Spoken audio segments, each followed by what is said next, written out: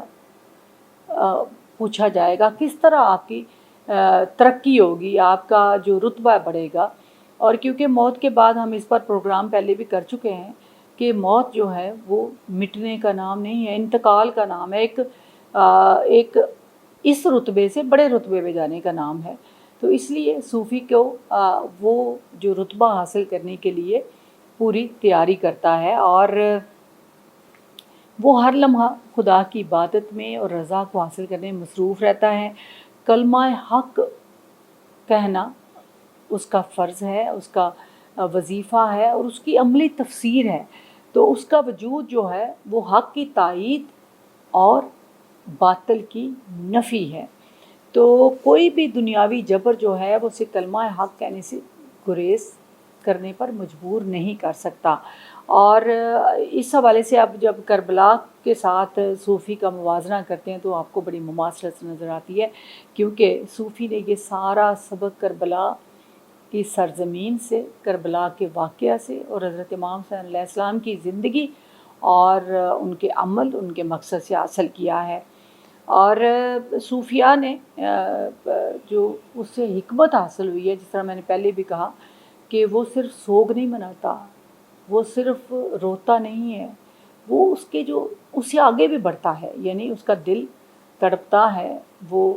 روتا ہے، لیکن وہ اس کی حکمت اور نتائج پر بھی عمل کرتا ہے اور اس پر بھی نظر رکھتا ہے کہ امام حسین نے جس مقصد کے لیے قربانی دی اس مقصد کو لے کر آگے بڑھنا ہے، اور اس مقصد کو سامنے رکھتے ہوئے اپنی منزل کا تعین کرنا ہے، یعنی انسانیت کے لیے بھلا کرنا۔ اب امام حسین نے جو قربانی دی وہ ان کی اپنی ذات کے لیے نہیں تھی، وہ حق کے لیے تھی، وہ انسانیت کے لیے تھی، کمزوروں کے لیے تھی، ایسے لوگوں کے لیے جن کا کوئی پرسان حال نہیں ہے، کیونکہ اگر وہ قربانی نہیں دیتے تو یزیدیت جیت جاتی، تو پھر شر جیت جاتا اور دنیا میں کمزور جو ہیں وہ اس شر کے تحت نقصان کا اٹھاتے رہتے۔ تو صوفیہ کی حوالے سے ہم انشاءاللہ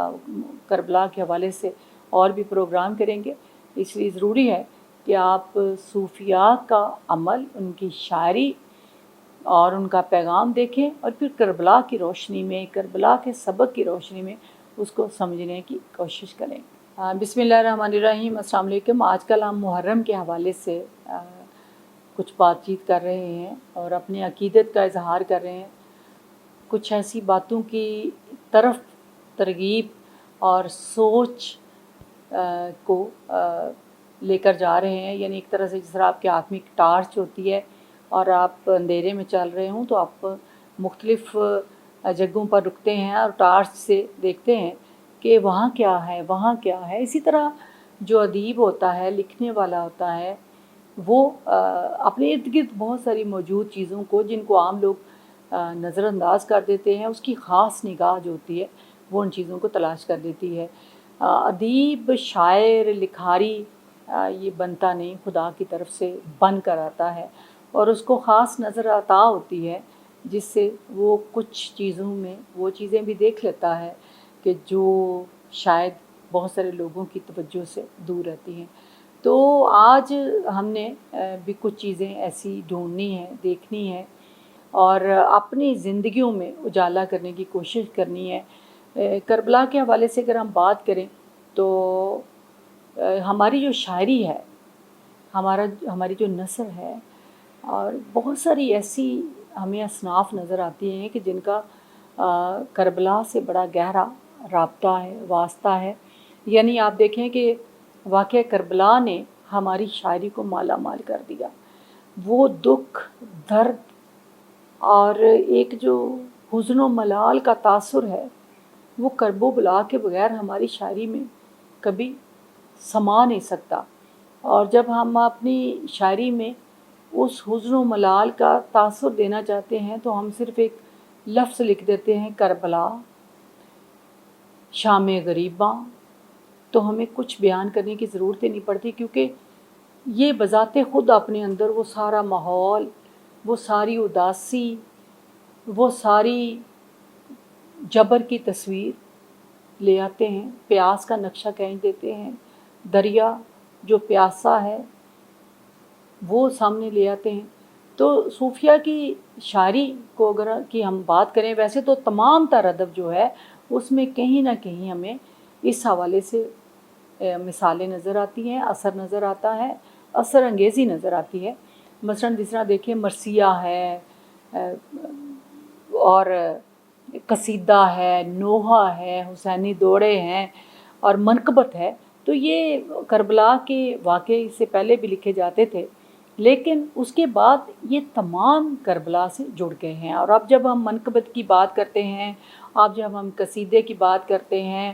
اب جب ہم مرثیے کی بات کرتے ہیں، نوحے کی بات کرتے ہیں، تو پھر کربلا کی طرف ہمارا دھیان جاتا ہے. تو صوفیہ کی شاعری کی ڈکشن کی جب ہم بات کرتے ہیں تو وہاں ایک پورا علامتی نظام موجود ہے. آپ استعارے دیکھ لیں، تشبیہات دیکھ لیں، اور وہ جو علامتی نظام ہے جو اتنا طاقتور ہے کہ آپ ایک مصرع، ایک شعر پڑھتے ہیں تو آپ پر پوری تصویر عیاں ہو جاتی ہے. جو استقامت اور قربانی کا درس کربلا سے صوفیہ نے اخذ کیا، وہ تمام دنیا کی تمام لوگوں کی میراث ہے. اب میں جب بات کرتی ہوں حضرت امام حسین علیہ السلام کے حوالے سے، میں دیکھتی ہوں، میں سوچتی ہوں، میں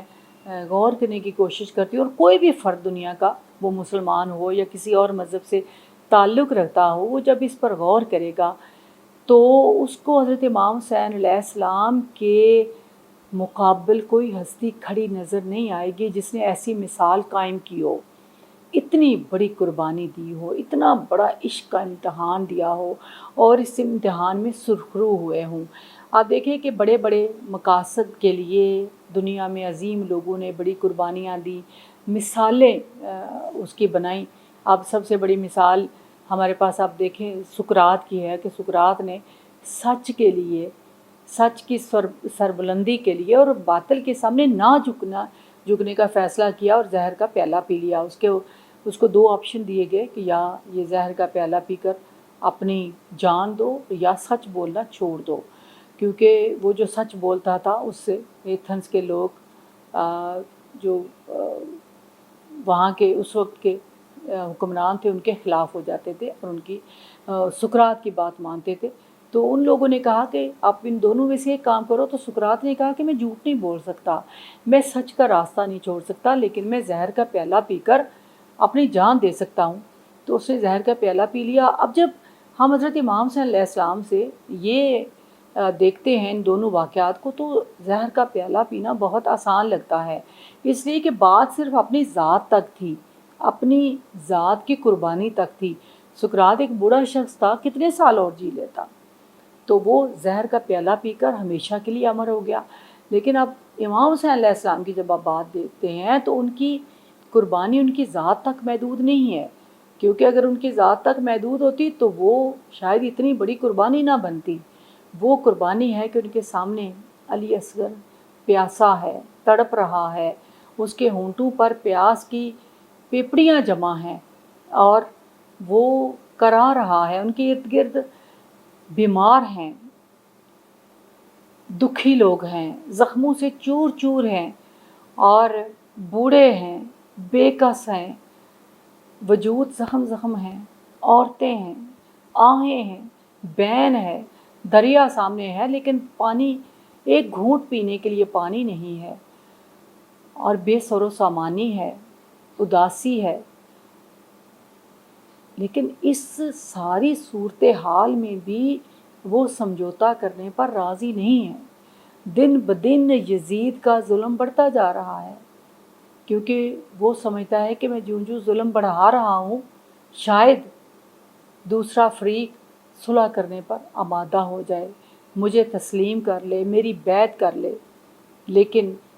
حضرت امام حسین ہر طرح کی مشکل، ہر طرح کی کا جو جبر ہے وہ برداشت کرتے ہیں، اور اپنے پیاروں کو جبر میں دیکھنا کسی بھی انسان کا سب سے بڑا امتحان ہوتا ہے۔ تو ان کے سامنے خدا کی رضا، خدا کا عشق اتنا طاقتور جذبہ ہے کہ وہ انہیں کسی بھی سمجھوتا کرنے کی طرف مجبور نہیں کر سکتا۔ تو انہوں نے اپنے پیاروں کی قربانی دی، اپنی جان کی قربانی دی، لیکن اپنے مقصد سے پیچھے نہیں ہٹے۔ تو یہاں سے صوفی جو سیکھتا ہے وہ یہ ہے کہ ایک ہی ہستی ہے، اور اس کے لیے وہ آپ سے تقاضا کرتی ہے کہ ہر طرح کی محبت کو اپنے دل سے نکال کے اس کی طرف آؤ۔ اس میں اولاد ہے، اس میں رشتہ دار ہیں، اس میں دنیا ہے، اس میں آپ کا اپنا وجود ہے۔ تو اس لیے صوفی جو ہے وہ عشق حقیقی کی بات کرتا ہے اور عشق کو اپنی عبادت بناتا ہے، اور پھر وہ ایک ایسی منزل، ایک ایسے رستے کی طرف چلتا ہے کہ جو محبت کا، حلیمی کا، رواداری کا رستہ ہے۔ اور اب حضرت امام صلی اللہ علیہ السلام کے حوالے سے اور صوفیہ کے حوالے سے جب ہم بات کرتے ہیں تو صبر ایک بڑی قدر کے طور پر ہمارے سامنے آتا ہے۔ اب دیکھیں صبر کرنا جو ہے وہ ایک افضل عمل ہے، لیکن صبر کس میں کرنا؟ اب صبر کئی دفعہ منفی ہو جاتا ہے کہ آپ کے سامنے ظلم ہو رہا ہے اور آپ نے آنکھیں بند کی ہیں، وہ صبر نہیں ہے، وہ تو کوتاہی ہے۔ صبر تو یہ ہے کہ جب آپ خدا کے حکم کے مطابق اس کی رضا کو سامنے رکھتے ہوئے کسی چیز کو قبول کر لیتے ہیں، مشکلات برداشت کر لیتے ہیں اور صبر کرتے ہیں۔ صبر یہ نہیں ہے کہ آپ کے سامنے کوئی ظالم کسی مظلوم پر ظلم ڈھا رہا ہو تو آپ صبر کرتے رہیں۔ تو صوفیہ نے صبر کے حوالے سے جو مثبت پیغام ہے وہ بھی کربلا کی درسگاہ سے حاصل کیا، اور نفی ذات کا، ایک ہستی کی خوشی کا، یہ سارا سبق جو ہے وہ حاصل کیا۔ اب خیر اور شر کا، خیر کی بالادستی کا، مثبت عمل کا، یہ سبق بھی وہیں سے حاصل کیا۔ اور پھر یہ سب سے بڑی بات یہ کہ شر بھلے وقتی طور پر غالب آ سکتا ہے کیونکہ اس کے پاس وسائل ہوتے ہیں، لیکن ہمیشہ کے لیے جو جیت ہوتی ہے وہ حق کی ہوتی ہے۔ آپ دیکھیں صدیاں بیت گئیں، لیکن آج بھی حضرت امام حسین علیہ السلام حق کے طور پر جانے جاتے ہیں۔ پہلے حق اور باطل دو قوتیں تھیں، خیر اور شر دو قوتیں تھیں، مثبت اور منفی دو قوتیں تھیں، اب حسینیت اور یزیدیت ہے۔ حضرت امام حسین علیہ السلام کا نام حق کی علامت بن گیا اور یزید کا نام منفی، شر اور باطل کی علامت بن گیا۔ تو اس سے آپ دیکھیں کہ جیت کس کی ہو گئی؟ پوری دنیا کے لوگ جب ہم کہتے ہیں کہ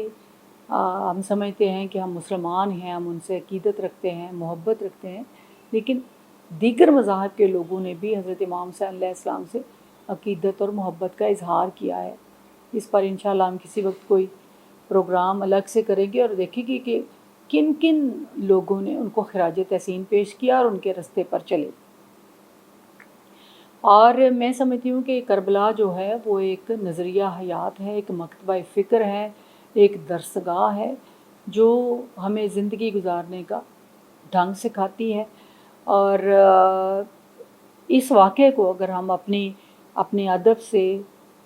اپنے حافظے سے نکال دیتے ہیں تو ہمارا ادب اور ہمارا جو تمام تر استعاراتی، تشبیہاتی، علامتی نظام ہے وہ کنگال ہو جاتا ہے۔ اور ایک اہم بات جس پہ میں آج کی بات ختم کرنا چاہوں گی کہ اکثر بات ہوتی ہے علم کے حوالے سے، ایمان کے حوالے سے، حضرت سلطان باہو نے بھی کہا تھا کہ عشق سلامت، دین سلامت ہر کوئی منگے، عشق سلامت کوئی ہو۔ تو حضرت امام حسین علیہ السلام نے عشق کی سلامتی کی بات کی، کیونکہ اگر عشق سلامت ہے تب بھی دین سلامت ہے۔ اور پھر انہوں نے یہ بھی کہا کہ جے کر دین علم وچ ہوندا سر نیزے کیوں چڑھتے ہو، یعنی آپ بہت بڑے عالم ہیں، دین کے حوالے سے تحقیق کرتے رہتے ہیں لیکن عمل نہیں کرتے، تو وہ پھر بے فائدہ رہتا ہے نا، جب تک اس پر عمل نہیں کرتے۔ تو نیزے پر چڑھنے والا سر عاشق کا ہوتا ہے، عالم کا نہیں ہوتا، اور عالم جب عاشق بنتا ہے تو پھر وہ کامل بنتا ہے۔ اس لیے ہمیں محرم سے جو سبق حاصل ہوتا ہے وہ ہے کہ اپنے عشق کو کامل بنائیں اپنے رب سے، اور جب ہم رب سے عشق کرنا سیکھ جاتے ہیں اور ہمارا عشق کامل ہو جاتا ہے تو ہماری زندگی، ہماری ہستی ایک ایسی ہستی بن جاتی ہے جیسی ایک انسان کی زندگی ہونی چاہیے۔